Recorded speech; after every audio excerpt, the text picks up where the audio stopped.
Welcome back नाजरीन। Programme में एक बार फिर से खुशामदीद। वजीर आजम यूसुफ रजा किलानी की सियोल में मुलाकात हुई सदर ओबामा से, और सदर ओबामा ने दो टोक अल्फाज में ये खबरें आई कि दो टोक अल्फाज में कह दिया है कि ड्रोन हमले बंद नहीं होंगे। और इसके साथ साथ ही जनरल कियानी और जनरल वाई से अमरीकी फौजी हुकाम की मुलाकातें हुई हैं। सलाला चेक पोस्ट हमले के बाद ये मुलाकात को काफ़ी अहमियत दी जा रही है कि पाकिस्तान और अमरीका के जो ताल्लुकात तातुल का शिकार थे उनकी बहाली के ऊपर कोई पेशरफ्त हो सकेगी, और पाकिस्तान के जो तहफ़्फ़ुज़ात वो अमेरिका के सामने खुलकर वजाहत की जाएगी, और आइंदा आने वाले दिनों में या आइंदा के लिए जो मुज़ाकरात हैं उनके लिए शायद कोई बात की जा सके। इसी पर बात करने के लिए हम तज्ज़िया लेंगे। हमारे साथ मौजूद हैं जनरल राहत लतीफ़ साहब। अस्सलाम वालेकुम जनरल साहब। वालेकुम अस्सलाम। जनरल साहब, क्या देखते हैं आप, पाकिस्तान के जो अमेरिका के साथ ताल्लुकात थे तातुल का शिकार रहे काफ़ी वक्त तक, 5 महीने तकरीबन इसको हो गए हैं, अब दोबारा से मुलाकातें शुरू हो गई हैं, तो इन मुलाकातों के बाद क्या नेटो की सप्लाई की बहाली एक अहम फैसला होगा पाकिस्तान के लिए? तो क्या पाकिस्तान नेटो की सप्लाई बहाल करेगा? और ड्रोन हमलों के हवाले से जिस तरह से ओबामा ने कहा है कि ड्रोन हमले बंद नहीं होंगे, पाकिस्तान के तहफ़्फ़ुज़ात तो यही दो हैं, तो फिर आगे ये मुज़ाकरात किस स्टेज पर जाएंगे? इस सारी सूरत हाल जो मुलाकात के बाद जो हमारे सामने गुफ्तगू आई है। बिस्मिल्लाहिर्रहमानिर्रहीम।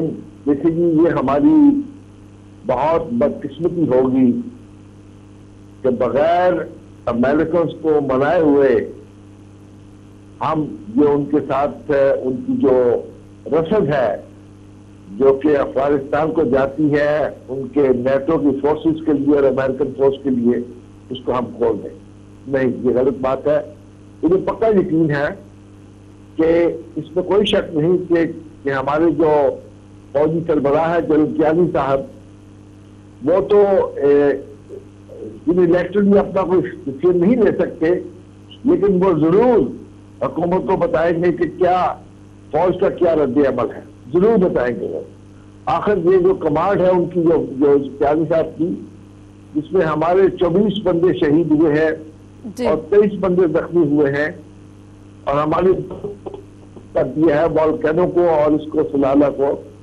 तो मेरा नहीं ख्याल कि हमारे जो फौजी जो क़यादत है वो हुकूमत के साथ इस तरह फौरन के बगैर किसी काम के को बनाए हुए अमेरिकन को इजाजत दे दी जाए कि जी कबूत की रसद यहाँ से जा सकती है, हमारा पाकिस्तान में से गुजर के चमन के रास्ते जा सकती है और कोरखम के रास्ते जा सकती है। मेरा ख्याल ये जरूर हमारे जो फौजी क़यादत है हमारी हुकूमत को जरूर इसके ऊपर जरूर बताएगी। लेकिन दूसरी बात यह है जी, दूसरी बात यह है इसके साथ जो कनेक्टेड है वो ये है, देखिए जो पार्लियामेंट में जो पॉइंट्स भी हैं उसमें मैं समझता हूँ कि एक पॉइंट बहुत और एक लाजमी है जी। वो पॉइंट ये है कि जिस तरह हमारे जो शहीद हुए हैं जवान जी, और जो हमारा कोलेक्टिव डैमेज हुआ है जी, जिस तरह लॉकल बी का जो जहाज को ये लीबिया ने गिराया था और लीबिया को उसके ऊपर उसको कंपनसेशन देनी पड़ी, उसी रेट से ये कंपनसेशन हमारे उन जवानों के खानदान को मिलनी चाहिए जो कि शहीद हुए। ये चीज मेरा ख्याल है ये हमारी पार्लियामेंट ने उसके बीच में शामिल नहीं की, इस चीज को भी शामिल करना चाहिए। अच्छा, इसके साथ तीसरी बात ये है, देखिए बात ये है कि ये अगर वो उन्होंने साफ कह दिया है तो इसमें हम कोई माफी मांगने के लिए तैयार नहीं है, क्योंकि इसमें कसूर अमेरिकन की फोर्सेस का नहीं है, और हमने सेल्फ डिफेंस के बीच में हमने ये कदम उठाया था। अरे भैया, उनसे कोई पूछे तो भी 2 घंटे आप उन पोस्टों के ऊपर हमला करते रहे हैं, और जो पाकिस्तान ने तो कोई किसी किस्म के हेलीकॉप्टर गनशिप नहीं उड़ाए थे जिन्होंने जाके के अक्रॉस द बॉर्डर किसी पर हमला किया हो, तो ये तो गनशिप के साथ आकर इन्होंने पाकिस्तान के ऊपर हमला किया है। तो कैसे हो सकता है कि ये वो कहेगी हमारा कोई कसूर नहीं है, हमने तो अपनी सेल्फ डिफेंस में ये काम किया था। कैसे सेल्फ डिफेंस में काम किया था? हमारे ऐसा आदमी जो कि जिनको पूरे हालात का पता नहीं है वो समझते हैं कि गलत हुआ है। ये कैसे हो सकता है कि जो अभी ये कहे कि पाकिस्तान में हमने सेल्फ डिफेंस में किया तो पाकिस्तान में हमने हमला किया था? कैसे पाकिस्तान हमला कर सकता है?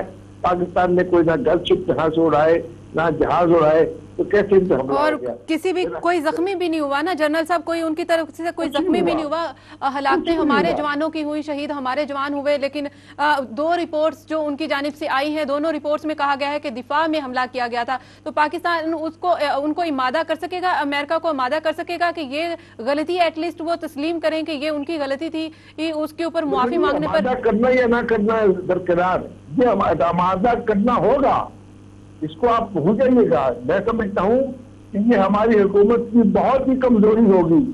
हम इतना झिझक के हम ये बातें करते हैं अमेरिकन के साथ, ये बताइएगा क्यों? अगर हमने उनसे शमसी एयरपोर्ट जो एयर बेस है उसको खाली कराया, हमने उनकी ये रस्म जो है बंद की हुई है, जो हमारे रास्ते हैं जो कोई इससे नहीं जा रही, इसलिए अगर हम क्यों नहीं कह सकते कि नहीं जी आप जब तक नहीं मानेंगे हम आपको इजाजत भी देंगे, चाहे आप रूस की तरफ से आए, चाहे आप तो जनरल साहब कमजोरी कहाँ पे है हमारा आखिर ऐसा वीक पॉइंट कौन सा है कि अमेरिका इसका फायदा उठाता है? कौन सा वीक पॉइंट है हमारा? नहीं देखिए, बात यह है कि हमारी जो वीकनेस इसकी है, मैंने आपको पहले भी कई दफा अर्ज किया इसके बारे में कि हमारे जो हाकिम वक्त है उनके जो असाचे हैं बाहर पड़े हुए हैं, उनका पैसा बाहर है, उनके बिजनेस बाहर है, उनकी प्रॉपर्टी बाहर है, उनकी औलादें बाहर पड़ रही हैं।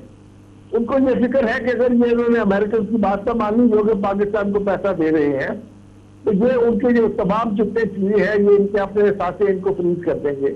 बात तो ठीक है, वो जरूर करेंगे इस बात के बारे में, लेकिन आखिर खुद ही भी एक चीज होती है।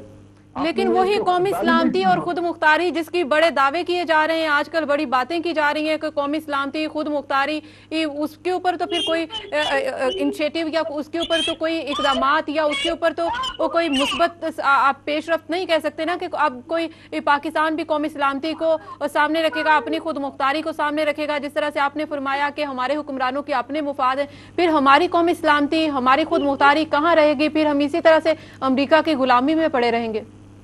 मेरे ख्याल में ये वक्त आ चुका है, अगर हुकूमत ये नहीं अगर ये काम करेगी तो जिस तरह जमात इस्लामी ने एक कॉल अप किया, नोटिस किया है, ये हमारी ये जमात इस्लामी के साथ बाकी लोग भी मिले और ये जरूर घिराव करें, जरूर से बाहर निकले, क्योंकि ये काम ऐसे नहीं हो सकता। अगर हुकूमत में इतनी ताकत नहीं है, पार्लियामेंट में इतनी ताकत नहीं है, तो ये ताकत कम से कम हमारे 18 करोड़ जवानों को हमें उनको दिखानी चाहिए। हमारे बंदे आके मार जाए, हमें पर एक असर कोई नहीं है कि हम किसके लिए काम कर रहे हैं। जनरल साहब प्रोग्राम का वक्त खत्म हो गया, सिर्फ आखिरी बात मुझे एक बता दीजिएगा कि क्या हम अमेरिका के साथ उसके साथ स्ट्रेट फॉरवर्ड हो जाएं, दुश्मनी मोल लेने के हम इस वक्त पोजीशन में हैं कि अमेरिका के साथ हम स्ट्रेट फॉरवर्ड दो टोक अल्फाज में बात कर सके? जनरल साहब अमेरिका के साथ हम ऐसी पोजीशन में हैं कि दो टोक अल्फाज में बात कर सके, हम ऐसी पोजीशन में हैं कि अमेरिका को आंखें जनरल साहब क्या हम अमेरिका को आंखें दिखाने के इस पोजीशन में हैं कि हम अमेरिका को आंखें दिखा सके?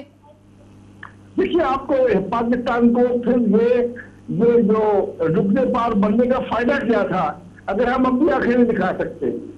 हम क्यों ये अमेरिका के टुकड़ों के ऊपर बैठे हुए हैं? क्या वजह है? हम क्यों अपनी खुदारी को सामने नहीं रख सकते? हमें किस चीज की कमी है?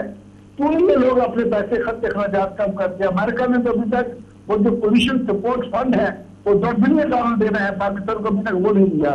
वो जब चाहे कहते हैं कि हम नहीं दे रहे हैं, जब भी चाहे वो दे देते हैं। ये क्या किस किस्म का पाकिस्तान के हमारे हुक्म है, किस किस्म की हमारी पार्लियामेंट है? जी बहुत शुक्रिया जनरल साहब, हमारे प्रोग्राम का वक्त खत्म हुआ चाहता है। बहुत शुक्रिया अपना वक्त देने के लिए, अपना तजसिया देने के लिए कि इस वक्त जो अमरीकी सरबराह खान की मुलाकात हो रही है पाकिस्तानी हुकाम से, क्या वो मुलाकात में पाकिस्तान के मफादात और खुद मुख्तारी और कौमी सलामती को अमरीका मानेगा? कि जिस तरह से ये सवाल उठाया जाता रहा कि पाकिस्तान अपनी खुद मुख्तारी और कौमी सलामती पर समझौता नहीं करेगा, और एक अहम बात ये कही जाती रही कि नेटो की सप्लाई बहाल नहीं की जानी चाहिए। मुख्तलिफ जमातों का यही मौक़िफ़ रहा है, लेकिन अभी अमेरिका के लिए अमेरिका का यही सबसे पहला जो मुज़ाकरात के ऊपर आना वो यही होगा कि नेटो की सप्लाई बहाल की जानी चाहिए। आइंदा आने वाले वक्त में पाकिस्तान नेटो की सप्लाई बहाल करेगा या नहीं, इस बात से आपको आगाह रखेंगे। लेकिन प्रोग्राम का वक्त फिल वक्त खत्म हुआ चाहता है। मुझे दीजिए इजाज़त। अल्लाह हाफिज़।